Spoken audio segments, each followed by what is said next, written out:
Hello, my name is Andrew. I'm going to be 33 next month, September 2017, and I have active relapse and remitting multiple sclerosis, and I have had it next month for 18 years. So what I've decided to do is just a brief explanation about my journey, how it basically happened, getting diagnosed with MS, how I felt, my emotions and all of that. And then in next videos, which I'm planning to do, I want to be talking about disease modifying drugs and therapies, and how I keep my body strong and how I keep my mind positive. So hopefully this will work. A little bit about myself. I'm 32 at the moment, and I'm married and I have a dog, and I love life and I don't want it to ever stop or change. But unfortunately with this illness, if you have MS, there's obstacles daily that we face and have to deal with. So when I was 15 years old, my parents went to Cyprus and left me in the capable hands of my sister and brother-in-law. And basically what happened was, one morning when I was supposed to be going to school, my sister woke me up and said to me, come on Andrew, you've got to go to school. And I said to her, I can't get out of bed. And she was like, what's wrong with you? And I said, my hand was bent backwards and I had no grip, no movement, and I couldn't make a fist. And my left leg felt tremendously heavy, like it had been dipped in cement. Anyway, they thought I was just lying, obviously, because I used to love to bunk and not go to school. So my parents gave her strict instructions, so she rushed me off to school. The next morning came and same thing. Andrew, get up, you've got to go to school. And at this time I started to panic, so I started crying, saying I can't move, help me. So she took my arm and kind of got me out of bed, and I stood up with great difficulty, and then she let go and I just dropped to the floor. So she started panicking and she realised that it was quite severe. So she took me to the GP. The GP saw me and then rushed me to hospital. When I got to hospital, they gave me a bed, they gave me a CAT scan, MRIs, blood tests, a lumbar punch, which wasn't that enjoyable. And yeah, they thought I had leukemia or a brain tumour. Anyway, all the results came back and I was fine. So they just put it down to a viral infection at the top of the back of the top of my spine.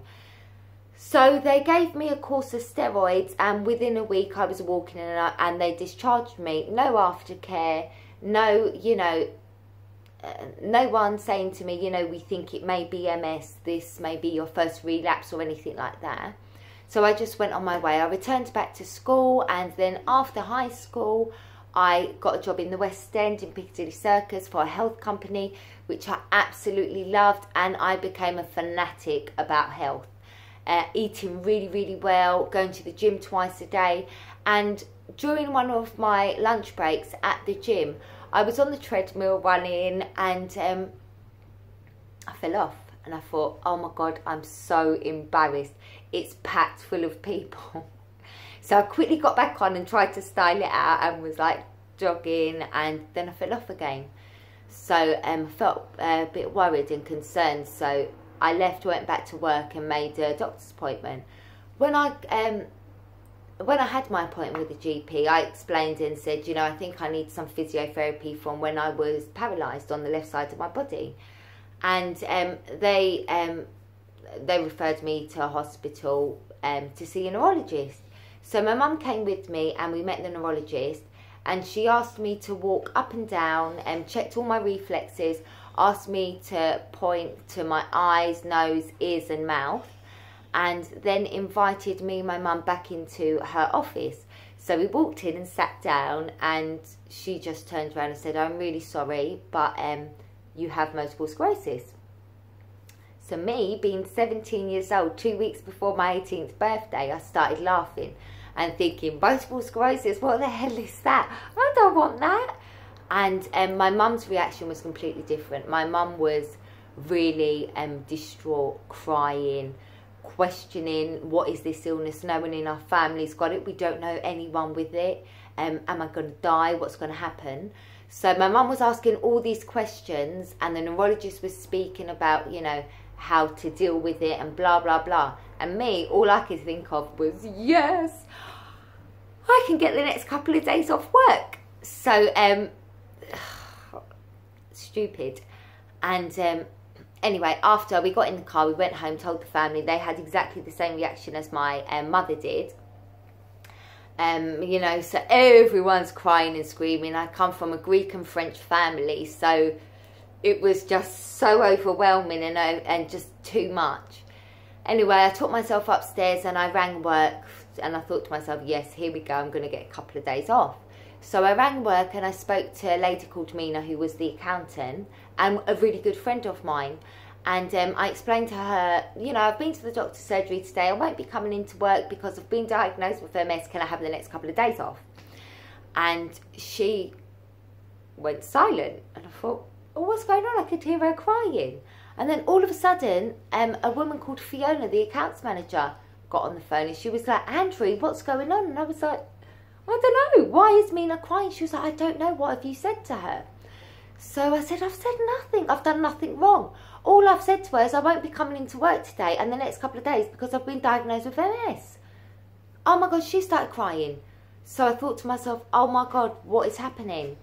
And then the manager of the company got on the phone to me and he was like, don't worry, we're going to support you. Take as much time as you want off of work and blah, blah, blah.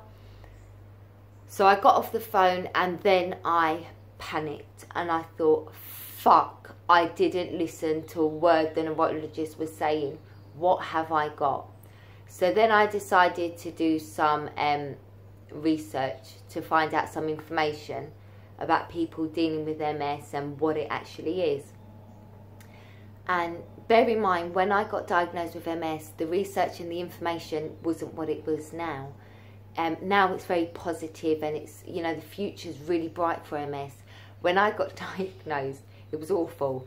I went onto Google and I pressed MS and it was adaptations, people in wheelchairs, people with swallowing difficulties, visual difficulties, limbs, everything, and it just freaked me out. So I decided I wanted nothing to do with it. I didn't want to know anything about MS, nothing, which caused a lot of conflict between me and my mother. Because my mother, of course, being her daughter, she wanted to know everything about the illness to help me.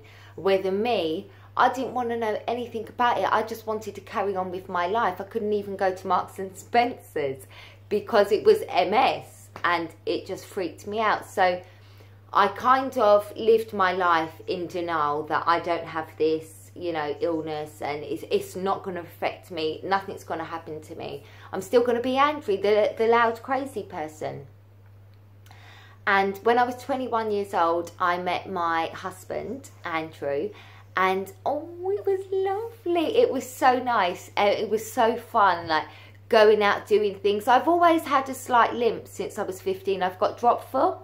But it wasn't as bad as what it is now. So when I met my husband, I still had my balance and I could still walk unaided and by myself and do a lot of things.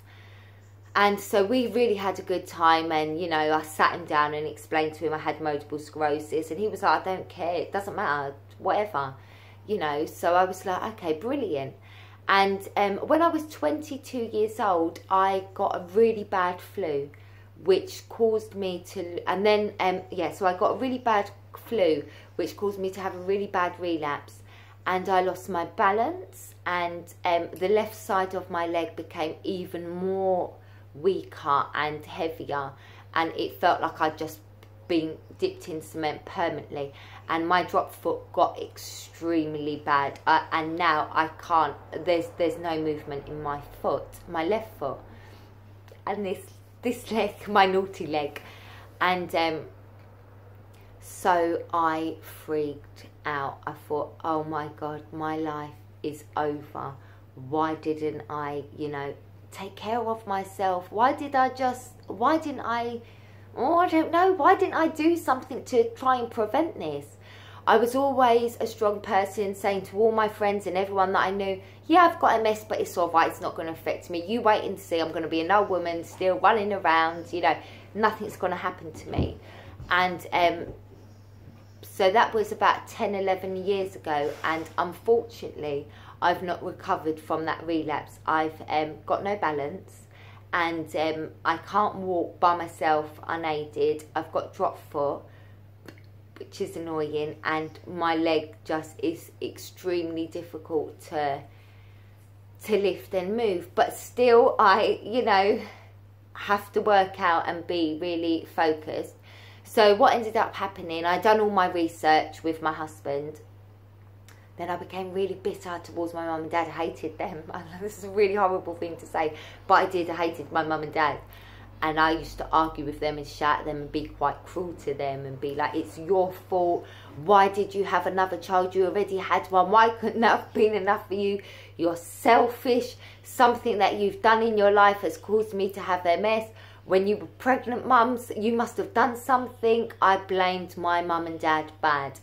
Now that I've got all the knowledge and I'm aware of what happened, I know that that was wrong, and I'm forever sorry for that. And I caused a lot of problems because it was really difficult, because I was the one suffering from the illness and going through all these major changes at such a young age. And, you know, you hear people saying, oh, you're only young, you're only young. And yes, I'm really, really young, but unfortunately I feel like I'm trapped in an old person's body. And it just feels, if you have MS, you know, it doesn't feel very good. But you can still carry on and do things. So anyway, my husband, my boyfriend at the time, oh my goodness, he had enough, and he was like, stop crying, stop feeling sorry for yourself, enough. Because what happened was, after I got over feeling bitter and hatred towards my parents and my family, because I come from such a big family and no one's got this. I was the first person to get something, the first person in my family still to this day with MS. So I became a little bit angry about it, and not jealous, but a bit like, this is unfair. Why has this happened to me? I've got so much I want to do. I want to be a singer. I used to do music. I used to go clubbing. I want to do so much. I haven't yet finished what I want to do. And then I started grieving for myself. And, you know, when you say grieving, everyone thinks, oh, it's because someone's died or whatever. But it's not at all. I started grieving for myself. I started grieving for my legs. I've lost my legs. Yeah, it's still here, but it doesn't work. And the connection's just been damaged. It's been eaten. It's not there. So I started grieving when I used to go out with my family and my husband and see all these beautiful girls in lovely outfits and lovely high heels and wedges. And I would look and I'd be like, oh my God, I feel devastated that I can no longer run, I can't jog, I can't walk. I feel absolutely devastated. So I went through a massive grieving process. So yeah, my boyfriend at the time, he was like, enough is enough, stop it, you have to be strong, you have to get over it, you have to accept it, and let's carry on. We've got a really good life and we're gonna have a good life. You know, let's get married. So I was like, oh, okay then. So I arranged a wonderful engagement party and a wedding, and we got married, and it was beautiful. Still bear in mind, 7 years I've been married to this man, Andrew, and he still has not proposed. He just said, let's arrange a wedding, so to take my mind off of this MS. I'm feeling sorry for myself. So we done that, had a lovely day, you know, got married, absolutely perfect. Have a lovely bungalow. Everything's been adapted for me, so it's easier for me to get around in my house. And there's only 2 stairs to get into the property, which I use them to help me with my physiotherapy and exercising. And yes, we've got a beautiful little bungalow. I've got a wonderful husband who accepts me and who doesn't care about, you know, what well, he does care what happens to me, but he loves me. He doesn't mind. He doesn't mind at all. And so we moved into our bungalow, bought 2 beautiful dogs, Jazz and Enzo, and that kind of, something kind of, I realised in my head, enough about me. I've got these 2 beautiful dogs, these souls that can't fend for themselves. I have to take care of them. And I want to be a good wife. I want to be an old-fashioned wife. I want to cook for my husband, and I want to clean, and I want to do the things that I can't do, because I stopped working about 10 years ago, so I wanted to try and be the best person I could be. And yeah, so that was my journey about MS and basically what happened and how I dealt with it. I could go way more into detail about how I dealt with it, but this is just a short explanation and to basically introduce myself, because on the next videos, which I haven't done yet, I want to talk about disease-modifying drugs, how they've helped me, how I've dealt with them, side effects, how it made me feel, therapies on keeping the body strong and fit. Even if you can't do much, there's still so much you can do. You don't have to just sit there on the sofa. You can still live your life and have a really good life. People with MS, myself, I can do absolutely anything, but it has to be in my own time and in my own way. So I can still have a perfect quality of life, and I love life and I want to live. And I don't care if one day I'm in a wheelchair, or I do use a scooter sometimes when we go away because I can't walk that far. And I used to be really scared about getting in a wheelchair, thinking everyone's going to judge me and all this. And then something happened in my mind where I was like, I have to get in a scooter, because I go out with my husband and I hold my husband back. He walks at my pace because I hold onto his arm. He doesn't mind, but I do mind. I feel like I'm stopping someone else's life. I feel tremendously guilty about it. So yeah, I have a scooter, and I got a scooter, and it's absolutely amazing. You know, we went on holiday, me and my husband, and you know, using the scooter in the hotel because the hotel was massive and I couldn't cope. And yeah, it's really good. You know, I was using it, going to the toilet by myself, doing things by myself independently, and it felt so lovely. My husband loved it because he didn't have to be glued to me, constantly helping me get to the toilet, helping me go here, helping me go there. I had my own independence, and it let him have a bit of breathing space. And as well, he really enjoyed it, because when he got drunk and couldn't be bothered to go to the toilet, he would be in the scooter. So everyone was really confused. Who is the one that actually needs the scooter? Because one minute I'm on it, then the next minute my husband's on it, and we keep on fighting over, you know, who's going to go to the toilet in, or who's going to go and get the next drink, because we can't be bothered to walk. Well, I can be bothered to walk, but I can't. But yeah, he can be bothered. So I really hope this has helped, and I really hope you, I don't know, I really hope you've, this maybe helps someone. And yeah, and please listen to my other stuff.